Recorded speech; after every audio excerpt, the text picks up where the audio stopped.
श्री परमात्मने नमः। श्रीमद् भगवद गीता के 17वें अध्याय का महात्म्य इस प्रकार है। श्री महादेव जी कहते हैं, पार्वती 16वें अध्याय का महात्म्य बतलाया गया। अब 17वें अध्याय की अनंत महिमा श्रवण करो। राजा खड़ंगबाहु के पुत्र का दुशासन नामक एक नौकर था। वह बड़ी खोटी बुद्धि का मनुष्य था।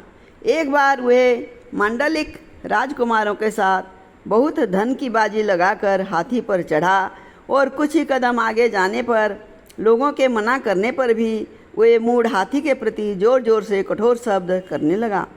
उसकी आवाज़ सुनकर हाथी क्रोध से अंधा हो गया और दुशासन पैर फिसल जाने के कारण पृथ्वी पर गिर पड़ा।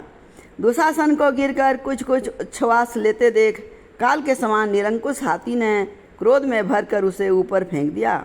ऊपर से गिरते ही उसके प्राण निकल गए। इस प्रकार कालवश मृत्यु को प्राप्त होने के बाद उसे हाथी की योनि मिली और सिंहलद्वीप के महाराज के यहाँ उसने अपना बहुत समय व्यतीत किया। सिंहलद्वीप के राजा की महाराज खड़ंगबाहु से बड़ी मैत्री थी, अतः उन्होंने जल के मार्ग से उस हाथी को मित्र की प्रसन्नता के लिए भेज दिया।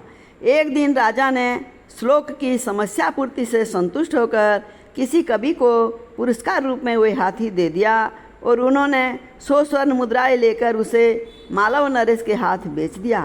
कुछ काल व्यतीत होने पर वह हाथी यत्नपूर्वक पालित होने पर भी असाध्य ज्वर से ग्रस्त होकर मरणासन हो गया।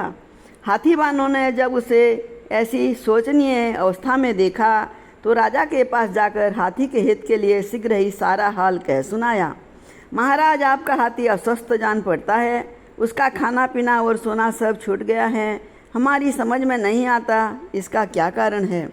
हाथीवानों का बताया हुआ समाचार सुनकर राजा ने हाथी के रोग को पहचानने वाले चिकित्सा कुशल मंत्रियों के साथ उस स्थान पर पदार्पण किया जहाँ हाथी ज्वरग्रस्त होकर पड़ा था। राजा को देखते ही उसने ज्वर जनित वेदना को भूलकर संसार को आश्चर्य में डालने वाली वाणी में कहा, संपूर्ण शास्त्रों के ज्ञाता, राजनीति के समुद्र, शत्रु समुदाय को परास्त करने वाले तथा भगवान विष्णु के चरणों में अनुराग रखने वाले महाराज, इन औषधियों से क्या लेना है? वैद्यों से भी कुछ लाभ होने वाला नहीं है। दान और जप से भी क्या सिद्ध होगा? आप कृपा करके गीता के 17वें अध्याय का पाठ करने वाले किसी ब्राह्मण को बुलवाइए। हाथी के कथानुसार राजा ने सब कुछ वैसा ही किया। तदनंतर गीता पाठ करने वाले ब्राह्मण ने जब उत्तम जल को अभिमंत्रित करके उसके ऊपर डाला तब दुशासन गज योनि का परित्याग करके मुक्त हो।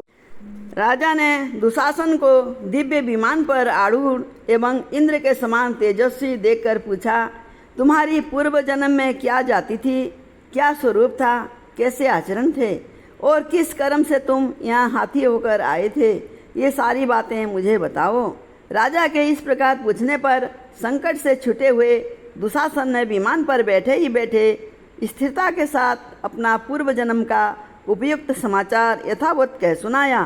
तत्पश्चात नरश्रेष्ठ मालव नरेश भी गीता के 17वें अध्याय का पाठ करने लगे। इससे थोड़े ही समय में उनकी मुक्ति हो गई। जय श्री कृष्ण।